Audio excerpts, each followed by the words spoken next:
कार्यक्रमासाठी उपस्थित असलेले सोबत आलेले सहकारी तानाजी आबा बोखारे, आपल्या इथले पोलीस निरीक्षक API प्रल्हादरावजी झरेकर साहेब, बालाजीराव जाधव म्हातारगावकर, सौरभराव जाधव, ज्ञानेश्वरजी बेंडे, चंद्रकांतजी कदम, तुषार जाधव, बालाजीराव जाधव किनोळकर, सन्मान्य व्यासपीठ समोर जमलेली सगळीच ज्येष्ठ श्रेष्ठ मंडळी, तरुण मित्र, सर्व महिला मंडळ, आज छत्रपती शिवाजी महाराजांच्या जयंतीच्या निमित्तानं तुम्ही आम्ही सगळेजण या ठिकाणी जमलेले आहोत.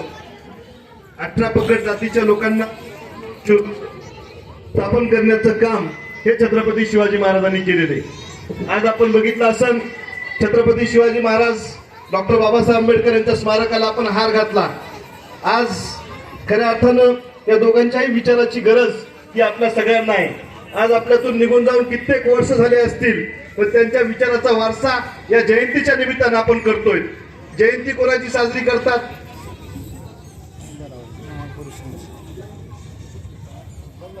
जयंती कोणाची साजरी करतात?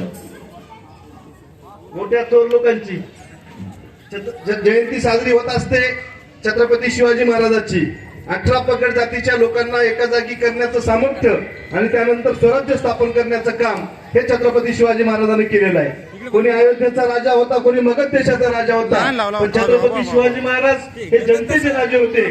कारण जनतेच्या मनात राहण्याचं काम हे छत्रपती शिवाजी महाराजांनी केलेलं आहे. जयंती साजरी होत असते डॉक्टर बाबासाहेब आंबेडकर यांची. तुम्ही बघितलं असेल, टाटा बिर्ला असू द्या, देशाचे पंतप्रधान नरेंद्र मोदी असू द्या, किंवा तुमच्या आमच्या बोराळ्यातला एखादा सामान्य शेतकरी असू द्या, यांच्या मताचा अधिकार समान ठेवण्याचं काम हे डॉक्टर बाबासाहेब आंबेडकरांनी केलेलं आहे. म्हणून त्यांची खऱ्या अर्थाने जयंती साजरी होत असते. आणि ही जयंती साजरी करत असताना त्यांच्या विचाराचा वारसा तुम्हाला आम्हाला चढवण्याचं काम त्या माध्यमातून करायचंय. आज आपण बघितलं असेल, आताच आम्ही आंब्याला जयंती साजरी करून आलो, आता बोराळ्याला आहेत, इथून वसमतला जायचंय. जिथं जिथं म्हणून तुमच्या आमच्या या राजाची जयंती साजरी करता येईल तिथं सगळ्या ठिकाणी उपस्थित राहण्याचं काम तुम्ही आम्ही करत असतो. पण छत्रपती शिवाजी महाराजांच्या स्मारकाच्या बाबतीमध्ये आताच आमच्या तरुण मंडळीने बोलले की राजू नवघरेनं इथं निधी दिला आणि केला. राजू नवघरेनं सोयाबीन निघलं का? घरचं कापूस शिकला का? छत्रपती स्मारक तुम्ही ज्या पद्धतीनं घटनेच्या माध्यमातून माझ्यासारख्या कार्यकर्त्याला आमदार केलं, मग त्या आमदारकीच्या माध्यमातून आम्ही तिथं निधी टाकायचं काम केलेलं आहे. तुमच्या आमच्या सगळ्यांच्या टॅक्स मधून जो पैसा जातो, कारण आता तुम्ही आम्हाला फुकटच मोठं बनायले, मग आम्हाला खरंच वाटायला आम्ही पांढरे कपडेवाले मोठे आहेत काही, पण तसं नसतंय. तुम्ही सगळ्यांनीच जे मताचा अधिकार वापरला, त्या मताच्या अधिकारामधून आपण जे तुम्हाला निवडून दिलं, फक्त सहीचा अधिकार माझा आहे बाळा. त्यामुळे डबल टिबल आमचं नाव घेऊ नको. आम्हाला वाटतं म्हणून लईच मोठे झालो काय की आम्ही. पण आज छत्रपती शिवाजी महाराजांमध्ये एवढी ती ताकद होती की वेगवेगळ्या विचाराचे लोक, वेगवेगळ्या समाजाचे लोक एका जागी आणण्याचं काम हे छत्रपती शिवाजी महाराजांच्या माध्यमातून झालेलं आहे. आताच तुम्ही कोणीतरी नारा दिला, जय जिजाऊ जय शिवराय.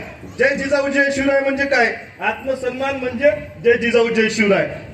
जिजाऊ जय शिवराय म्हणजे काय? समता. समता काय असती? वेगवेगळ्या विचाराचे, वेगवेगळ्या पक्षाचे माणसं शिवजयंतीच्या निमित्तानं एका स्टेजवर येऊ शकतात. तुम्ही आम्ही सगळेजण जिजाऊ वंदना करताना, कोणी आमदार असो, कोणी घटनेच्या माध्यमातून वेगवेगळे पद दिलेले, पण ते पद सगळे एका जागी बसून आपण जिथं जिजाऊ वंदना घेतो त्याला समता खऱ्या अर्थानं म्हणतात. जय जिजाऊ जय शिवराय म्हणजे काय? तुमच्या आमच्या अंगातला प्रामाणिकपणा म्हणजे जय जिजाऊ जय शिवराय. जय जिजाऊ जय शिवराय म्हणजे काय? तुमच्या आमच्या माता भगिनीचा तुम्ही तलाठी मॅडमचा सत्कार केला, या सगळ्या मुलीला जिजाऊच्या छत्रपती शिवाजी महाराजांच्या जयंतीला मान दिला, मग त्या स्त्रियांचा सन्मान म्हणजे जय जिजाऊ जय शिवराय. जय जिजाऊ जय शिवराय म्हणजे काय? अन्यायाविरोधात ठामपणे उभं राहणारा तरुण म्हणजे खऱ्या अर्थानं जय जिजाऊ जय शिवराय. जय जिजाऊ जय शिवराय म्हणजे काय?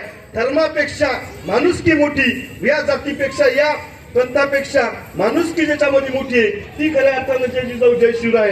जय जिजाऊ जय शिवराय म्हणजे काय? तुमच्या आमच्या तरुणामध्ये सकाळी 6 वाजता 5 वाजता उठून व्यायामला जाणं आणि आपल्या जीवनामध्ये कुठेही व्यसन न करणं म्हणजे खऱ्या अर्थानं शिस्त असते. कोणाचाही द्वेष न करणं याला म्हणतात खऱ्या अर्थानं जय जिजाऊ जय शिवराय.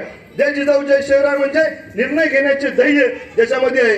जय जिजाऊ जय शिवराय म्हणजे जबाबदारी स्वीकारणं, स्वार्थावर नियंत्रण ठेवणं, चरित्र जपणं, स्वराज्य उभं करणं, स्वतःला घडविण्याची तयारी करणं, ही खऱ्या अर्थानं तिथं जबाबदार आपण जय जिजाऊ जय शिवराय म्हणतो. कारण आपण सगळेच जण जय जिजाऊ जय शिवराय म्हणतो. पण त्याचा अर्थ सुद्धा तुम्हाला आम्हाला कळायला पाहिजे. 19 फेब्रुवारी हा जन्म सोहळा नाही तर छत्रपतीचा वारसा, त्यांच्या विचाराची मुक्ती तुमच्या आमच्या समाजामध्ये भिनली पाहिजे. तुमच्या आमच्या तरुणांना या जयंतीचा अर्थ कळायला पाहिजे. म्हणून खऱ्या अर्थाने ही जयंती साजरी होत असते. आणि आपल्या बोराळ्यातल्या माणसाला तर हुशारीला चॅलेंजच नाही. आता इथं म्हणले की याचं लोकार्पण आहे. मी कधीच भूमिपूजन लोकार्पण करीत नाही. आपल्या सोबत जे आले का त्याला लोकार्पण करायला लावलं आणि याच्यातच यानं कार्यक्रम काय ठेवून दिला भूमिपूजनाचा. हे माहित होतं का तुम्हाला? तरी सुद्धा ही आमदारकी तुम्ही दिलेली आहे. ही आमदारकी डॉक्टर बाबासाहेब आंबेडकरांच्या संविधानामुळे भेटलेली आहे. ही आमदारकी छत्रपती शिवाजी महाराजांच्या विचारामुळे भेटलेली आहे. त्यामुळं या चबुतऱ्यासाठी आणखी 25 लाख रुपयाचा निधी मी मंजूर करतो. तुम्ही सगळ्यांना माझ्यासारख्या कार्यकर्त्याला या कार्यक्रमामध्ये बोलवलं, सगळ्याला दिला, सगळ्या पाहुणे मंडळीला, तुमच्या सगळं बेंडे सगळं एपीआय बोराडे साहेब सगळं त्याबद्दल बोराळकरांचे मी पुन्हा एकदा आभार मानतो. एप्रिल महिन्यामध्ये हा निधी आपल्या या चबुतऱ्यासाठी होईल आणि आपल्या इथलं तिथं छत्रपती शिवाजी महाराजांचा चबुतऱ्यावर त्यांचं स्मारक राहील. हा शब्द मी तुम्हाला देतो. थांबतो. जय हिंद, जय महाराष्ट्र.